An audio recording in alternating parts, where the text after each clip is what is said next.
Welcome, everybody, to the K&B Music Den. As always, I'm Brad, and you, sir? I am everyone's friend, Keith.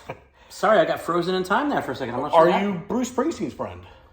Oh, yeah. Oh, we both are. Well, he better be my friend now. More so. Yeah. I just listen. I don't pay. So, He's smart. so we did episode 1 of 7 for, what was that, Keith? LA Garage Sessions 83. 83. Is that what it's called? So what do we got today, then? What is our episode number 2 of the 7-part box?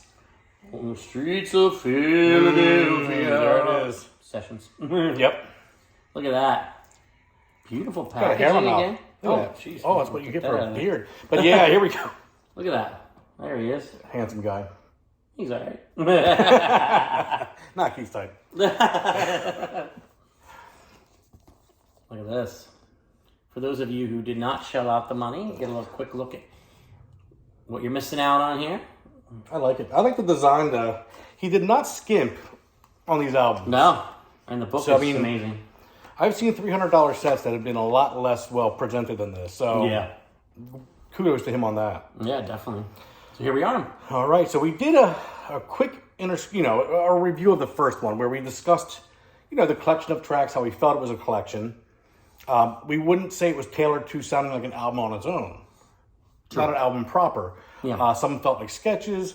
However, they all, very good sounding album in general. Yeah. This is a different story in my opinion. Tell us. For me, now, again, this era when this was being released, I kind of prefer to what I was hearing on the other stuff as well. Sure. I think these sounded more put together and finished as far as the songs. Agreed. I feel like if this was in the store, listed as Bruce Springsteen under, and then like just a name of an album, you would think it was just that album. It doesn't sound to me to be picked and pulled apart. Now, I don't know. Are you in the same boat or? Yeah, Okay. I actually am very much so. I think you said it very well. Yeah. These seem a bit more, as some people like to say, fleshed out. Yes. I think when we did the first one, the LA Garage Sessions 83, as I was saying in that video, and please go back and check that one out if you missed it. Some of the songs felt, like I said, more like sketches, almost demos, not to use the D word. But yeah, this felt more like a cohesive album. It does. The songs feel more realized, if you will. And I like the sound of this album better, too. I agree, 100%. Yeah. And I feel it, I'm sure this is not, because this is not an album. This is still, he has songs that were in the vault, but if you listen to this, it flows nice. It almost feels like someone took the time to spot the tracks and create where the first one was kind of just shotgunned on there. Here's 16, 17 tracks. Here you go. This one had a nice flow throughout it, I thought. Totally agree. Yeah. You're right on point. I think there's a lot of really good songs on this album. Oh, there is. Starting with Blind Spot. First off, I don't know there's very many songs I could say aren't good on this album. Yeah. But yes, Blind Spot is a great intro. Great opening. Now, did you listen to that before? Did you know how sometimes talk about if we hear like advanced singles and stuff? I heard 0 from this before I went into it, other than the songs that have already been. Yeah, I did hear Blind Spot before I got this box set. I think my thought process with this box set was there's like 80 some songs.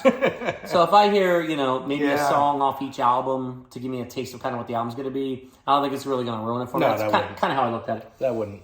But when I listened to it again in the context of the album, opening the album, really strong. Really strong. Oh, yeah. Track 2 for me is a really high spot. Man, we're on the same wavelength so far. This one to me, when I heard Maybe I Don't Know You, oh, man. That really to me, I was all this album. Yeah. We got something here with this one. Right? That track, lyrically, musically, everything about it, I was like, wow. I don't know how this one didn't end up on an album at some point. Yeah, you could definitely say that. Mm-hmm. Yeah, I love the lyrics. Baby, what's that dress you got on? Mm-hmm. What are you doing with your hair? Yep. Dude, like, he's in, like, Rico Suave mode on that song. Like, he's macking. But he's also, this isn't normally you. Like, he's calling out, like, what's exactly going on here with this? Yeah. Exactly, yeah. Yeah, maybe I don't know you. Yeah, maybe I don't even know you, Yeah. Good stuff, man. Oh man, you're not kidding. Yeah, this. Yeah, I mean, and before, like we talk about on other albums, and even the first one of this set, where we talk about, is it front loaded, is it back loaded, is it even? This thing's even, man. This is a trip. Yeah. This is you start a track one and just go through. Yeah. I don't even, just looking at it, think there was a track that I even felt skipping through. I just rolled right through it. We Fell Down is really good. Waiting on the End of the World. Oh, We Fell Down, track number 3 for me. I listed 3 of them. Okay, yeah. I listed Maybe I Don't Know. Don't Know You, sorry. Yeah. Waiting on the End of the World and We Fell Down. Those were the 3 songs that really stood out to me on this. Yeah. But, geez, they're all so good. They're so good. Yeah, and this is very interesting because this one, we're only 2 albums into this experiment, and this one already feels so much more like a cohesive album. I agree. Than the first one. Again, there's plenty of good songs to enjoy on that first album there, no doubt. But like you said, this could have been it could have been an album. An album that came 100%. out. So when would that have come out? Would it come out before Brilliant, or before Tunnel of Love, or after? Oh boy, that's a hard one. What year did that movie come out? I think this probably would have come out a little before Tunnel of Love, in my estimation. I definitely can say there's albums of his that have come out since then that I've liked this better than. Yeah. This could have been, I mean, I don't know. Like I said, this one is one that I thoroughly enjoyed listening to today. Just in my Jeep, top down, just driving. I thought, wow, where was this material? Top down before the rain started. Oh, absolutely. And then you folks at home, I mean, obviously you can look this up on your phone and stuff, but there's the track list. Yeah, dude, not a lemon in the bunch. There's really not a single one. No, I mean and like I said, just the way it sounds, it's really, yeah. I mean, if this, like we said, if this would have come out, in that time period as an album, just another album in his canon, I don't think anybody would have been like, he just threw this together, or this is weak. In fact, to go a little deeper, this one makes me go like, what else? Did you have anything else that came out during his time? Like, was there maybe a second one of these you could have put together? Because hopefully he scraped it all out. Because if he didn't, I want to hear what else came out around that time. Well, I already heard rumblings of him saying. Well, actually, there was a video he put out to promote this, which kind of pushed me over the edge to buy it. That's what those videos do. I know I shouldn't have. I know I shouldn't have watched gotcha. it. Oh man, I'm glad I watched it because now I have it. But he said there will be a Tracks 3. Oh man. He already said he's already talking about Tracks 3. This just came out. Well, then that means he's hopefully got some more. Yeah. This era. But like you said, some of those later period albums of his. I mean, to me, this is definitely a better album than Working on a Dream. Yes. High Hopes. I'd have to listen again. I would buy this over High Hopes. Okay. I'd have to listen to High Hopes again because High Hopes to me, I think I underrated at one point, so I'd have to revisit that. Magic I think is a great album. I knew you were going to say. Yeah. He's been promoting Magic forever, so. Dude, I freaking love Magic so much. But this is damn good. Yeah. Yep. And then Secret Garden's on here, of course. Sure. Gosh, I'm trying to remember if it's a different version than... Yeah. Probably is. Yeah. There's differences to it. Yeah. Again, that one, if I remember correctly, and again, I haven't had a chance to go back and listen to the original again. Yeah. But I thought that it felt different. I don't know if it was the sound or the way it was put together. But it fit on this album beautifully, so... Yeah. Yeah, this, this is really strong. I as we go through this experiment and get through all 7, I'm very interested to see as far as the quality of the songwriting, how the album sounds, et cetera, et cetera. This set's a pretty high bar. Oh, yeah. And we're only 2 albums in out of 7. That's almost unfair for the other 5 because this one hit pretty hard, yeah. But we know what's coming. Yeah, we know what's coming. So, but yeah. So, all right, let's do your little experiment that you like to do. Let's give it a 1 to 10 rating. And would you buy this on vinyl, just on its own, pulled out of the box set? I'd give it an 8.5, and yes, I'd buy this one. Okay. Yep. I would actually exactly the same. 8.5, and I would buy it. Yep. Yeah. Solid album. Yep. Man, we agreed on almost everything on this one. This was a hard one not to like. Yeah. Yeah. I know it would be, probably more interesting for you folks if we argued a bit more.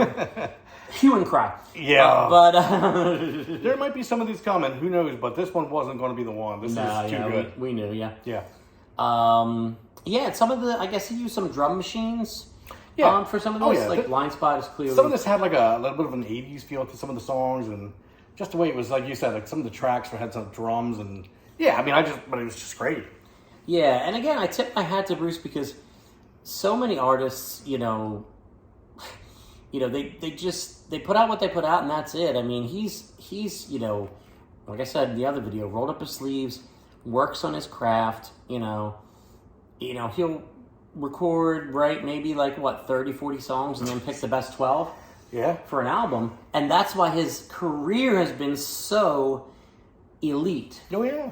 Because when you get the Born in the USA album, when you get the Tunnel of Love album, when you get Nebraska, when you get Magic and things like that, you're getting the best of the best. Yeah. Not to say that these are second rate, but you're really getting the cream of the crop. So when he puts stuff out like this, it just reminds you how great of a songwriter he is, because his, these didn't quite make it songs are better than most people's this is the best I can do songs. Yeah, if I'm making sense. Yep.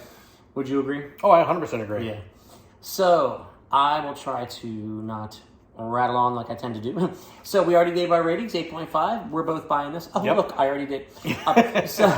Yep. So for Brad, as always, I'm your friend Keith. This is the K&B Music Den. Please let us know what you think of the second album here in this box set, this amazing, huge box set.